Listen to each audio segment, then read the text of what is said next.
नमस्कार, मैं हूं मनोज बनू। आप देख रहे हैं आंकड़े हमारे फैसला आपका। तमाम सारी बातों के बीच जो स्थिति है उसमें राष्ट्रपति डोनाल्ड ट्रंप ने गुरुवार को रूसी राष्ट्रपति व्लादिमीर पुतिन से करीब 1 घंटे फोन पर बातचीत की। ट्रंप ने कहा कि यूक्रेन से युद्ध तत्काल बंद करें। जवाब में पुतिन ने कहा कि रूस यूक्रेन से बातचीत को तैयार है, लेकिन वो अपना लक्ष्य नहीं छोड़ेंगे।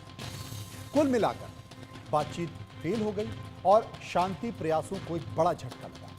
ट्रंप ने आज संवाददाताओं से कहा कि वो पुतिन के साथ बातचीत से बहुत निराश हैं। मुझे नहीं लगता कि वे इस लड़ाई को रोकना चाहते हैं। बातचीत के बाद रूस ने यूक्रेन पर जोरदार हमला कर दिया। ये हमला रात भर होता रहा। पुतिन के बाद ट्रंप ने यूक्रेन के राष्ट्रपति वोलोदिमीर ज़ेलेंस्की से भी बातचीत की। ये बातचीत तब हुई जब रूस ने यूक्रेन में अपना हवाई अभियान तेज कर दिया और रूस के हमलों से यूक्रेन के कम से कम 23 नागरिक घायल हुए। ज़ेलेंस्की ने ट्रंप के साथ बातचीत को काफी महत्वपूर्ण बताया और यूक्रेन के समर्थन के लिए आभार भी जताया। आभार जताए जा रहे हैं, शांति प्रयास हो रहे हैं, लेकिन महायुद्ध रुक नहीं रहा है और न ही तबाही रुक रही है। एक रिपोर्ट देखिए।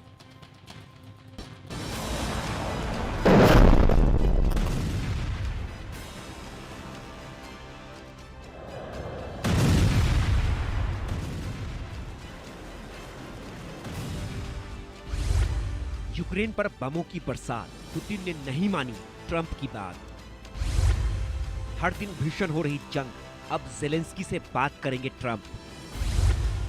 नहीं रुकवा पाए युद्ध। ट्रंप दिख रहे हैं क्रुद्ध। रूस और यूक्रेन के बीच चल रहे युद्ध को काफी समय बीत चुका है, लेकिन हालात जस की तस है, बल्कि युद्ध और भीषण रूप ले चुका है। इस बीच कई बार शांति का प्रयास भी किया गया, लेकिन हर बार नतीजा कुछ नहीं निकला। जंग कब रुकेगी यह कोई नहीं जानता, लेकिन इस जंग को जल्द से जल्द रुकवाने का वादा कर सत्ता में आए अमेरिकी राष्ट्रपति अब क्रोध में हैं, झुंझलाहट में भी हैं और पूरी तरह निराश भी हैं।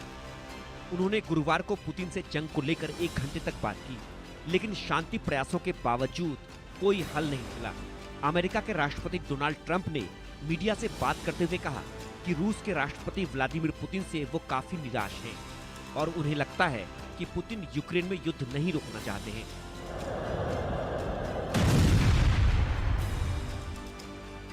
पुतिन ने कसम खाई, यूक्रेन से आखिरी लड़ाई। इधर जंग की बात करें तो रूस की वायुसेना के अनुसार उसने रात भर में यूक्रेन में 550 ड्रोन और मिसाइलें दागी हैं। हमले में 11 मिसाइलों का इस्तेमाल किया गया।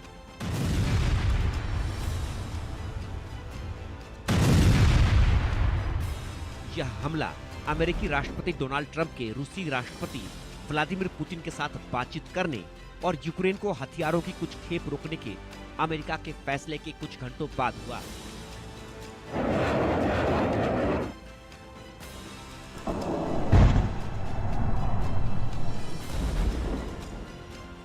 कीव में पूरी रात धमाकों की आवाज गूंजती रही, साथ ही लगातार ड्रोनों की गड़गड़ाहट और विस्फोटों, मशीन गन की गोलीबारी की आवाजें सुनी गई।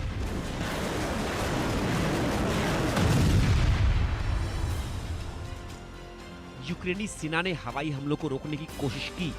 बताया गया कि हमले का मुख्य लक्ष्य कीव था।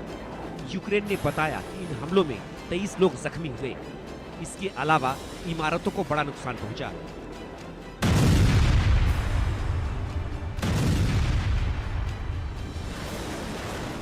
रूस ने 9 मिसाइलों और 63 ड्रोनों से 8 स्थानों पर सफलतापूर्वक हमला किया। वहीं यूक्रेनी वायु रक्षा ने 2 क्रूज मिसाइलों समेत 270 ड्रोनों को मार गिराया। अन्य 208 लक्ष्य रडार से गायब हो गए और माना गया कि वे जाम हो गए हैं। रोके गए ड्रोनों का मलबा कम से कम 33 स्थानों पर गिरा। यूक्रेन की आपातकालीन सेवाओं ने राजधानी कीव के 10 जिलों में कम से कम 5 में नुकसान की सूचना दी है। सोलोमिन्स्की जिले में एक 5 मंजिला आवासीय इमारत आंशिक रूप से नष्ट हो गई, जबकि एक 7 मंजिला इमारत छत में आग लग गई। एक गोदाम, एक गैरेज परिसर और एक ऑटो मरम्मत सुविधा में भी आग लग गई। सुयातोशिन्स्की जिले में एक 14 मंजिला आवासीय इमारत में आग लग गई। आसपास के कई वाहनों में भी आग लगी। इसके अलावा गैर आवासीय सुविधाओं में भी आग लगने की खबरें हैं। रूस के ड्रोन हमलों से कीव में रेल बुनियादी ढांचे को भी नुकसान पहुंचा है। जिस तरह से यह जंग जारी है, इस पर रोक कब लगेगी कहना मुश्किल है। रूस और यूक्रेन दोनों की अपनी अपनी जिद है। लगातार दोनों पक्षों का नुकसान हो रहा है। दुनिया जानती है कि महायुद्ध हमेशा तबाही लाता है।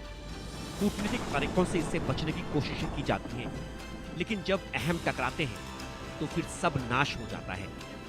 Bureau report, India news.